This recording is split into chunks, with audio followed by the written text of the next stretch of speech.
अब जब सब के सब पानी पी रहे होते हैं, तो सभी जानवर मोगली को बहुत हैरानी से देख रहे होते हैं, क्योंकि उन्होंने जंगल में ऐसा जानवर कभी नहीं देखा और बहुत कम जानवरों को पता है कि ये एक इंसान है। और अब चारों तरफ सन्नाटा हो जाता है। तभी हमें एक खौफनाक टाइगर को दिखाया जाता है, जिसका नाम है शेर खान। शेर खान को वहां पर इंसान की गंध आती है और वो कहता है कि हमारे बीच में कोई इंसान है। वो मोगली को देख लेता है और कहता है कि इसे मेरे हवाले कर दो। लेकिन वुल्फ्स का जो लीडर है, जिसका नाम अकीला है, वो उसे कहता है कि ये हमारे झुंड का हिस्सा है, हम किसी भी कीमत पर मोगली को तुम्हें नहीं देंगे। शेर खान इन्हें धमकी देता है कि ये अकाल का वक्त है, लेकिन आज नहीं तो कल बारिश हो जाएगी और हम लोगों के बीच में जो संधि हुई है वो टूट जाएगी, और तब मैं इस इंसान के बच्चे को उठाकर ले जाऊंगा। मुझे कोई भी नहीं रोक सकता। ये धमकी देकर वो इस जगह से चला जाता है। जितने भी वुल्फ्स हैं वो सब के सब अब मोगली के लिए परेशान हैं।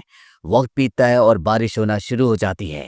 वुल्फ्स के बीच में एक मीटिंग होती है, जिसमें वो ये तय नहीं कर पा रहे होते कि मोगली को उन्हें अपने साथ रखना चाहिए कि नहीं, क्योंकि अगर इन्होंने मोगली को अपने साथ रखा तो शेर खान इनके ऊपर भी हमला करेगा।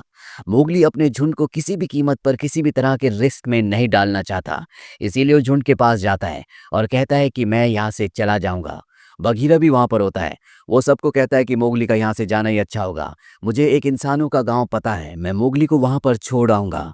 हालांकि मोगली की जो माँ है, जिसका नाम रक्षा है, वो बिल्कुल नहीं चाहती कि मोगली इस जंगल को, उनके परिवार को छोड़कर जाए, लेकिन मोगली को अब जाना होगा। मोगली बघीरा के साथ लगातार आगे बढ़ता है और ये एक सूखी घास के मैदान में पहुंच जाते हैं, जहां पर चारों तरफ बहुत सारी भैंसें होती है। और तभी बघीरा को एहसास होता है कि आसपास कोई खतरा है। वो मोगली से कहता है कि तुम उस तरफ भागो जहां पर उजाला है। मोगली को कुछ समझ में नहीं आता और तभी शेर खान यहाँ पर हमला कर देता। बघीरा उससे लड़ता है और मोगली अब भागना शुरू करता है। बघीरा और शेर खान के बीच में लड़ाई होती है, लेकिन शेर खान बहुत ज्यादा ताकतवर है। बघीरा चाहकर भी उसके सामने नहीं टिक पाता। इसीलिए शेर खान बघीरा को हराकर अब मोगली का पीछा करना शुरू कर देता है। और जैसे वो मोगली को पकड़ने वाला होता है कि तभी वो भैंसों से टकरा जाता है। इसके बाद मोगली नीचे एक खाई में कूद जाता है। यहाँ पर शेर खान के डर से भैंसें भागना शुरू कर देती है। शेर खान ऊपर होता है और मोगली नीचे। बीच में बहुत सारी भैंसें भाग रही होती है और इसी का फायदा उठाकर मोगली एक भैंस को पकड़कर इस जगह से निकल जाता है। शेर खान के हाथ से मोगली निकल चुका है, इसीलिए वो पूरी तरह से अपना आपा खो देता है और उस जगह जाता है जहाँ पर वुल्फ्स रहते हैं।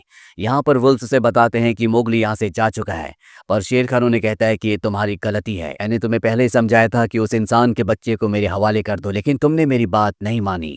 अब यहाँ पर वुल्फ्स का जो लीडर है अकीला, वो उसका सामना करता है, वो उससे लड़ता है, लेकिन शेर खान उसे उठाकर पहाड़ी से नीचे फेंक देता है, जिससे अकीला की मौत हो जाती है। और अब सभी वुल्फ्स पूरी तरह से डर चुके हैं और शेर खान ने उनके इलाके पर अपना कब्जा कर लिया है। वही मोगली को दिखाया जाता है, जो अब भी भैंस के ऊपर होता है, और जब उसकी आंखें खुलती है तो वो देखता है कि भैंसें चट्टानों के संकरे रास्ते से होते हुए लगातार आगे बढ़ रही हैं और आगे ऊपर से लैंडस्लाइड हो रहा है। वो अपनी जान बचाने के लिए नीचे नदी में कूद जाता है और अब मोगली एक बहुत ही घने जंगल में पहुंच चुका है। मोगली भूखा होता है, इसीलिए फल खाने के लिए एक पेड़ के ऊपर चढ़ जाता है। तभी यहाँ पर कुछ छोटे छोटे एनिमल्स आते हैं, जो उसके फल उठाकर भाग जाते हैं। मोगली उनका पीछा करता है और वो अब रास्ते को पूरी तरह से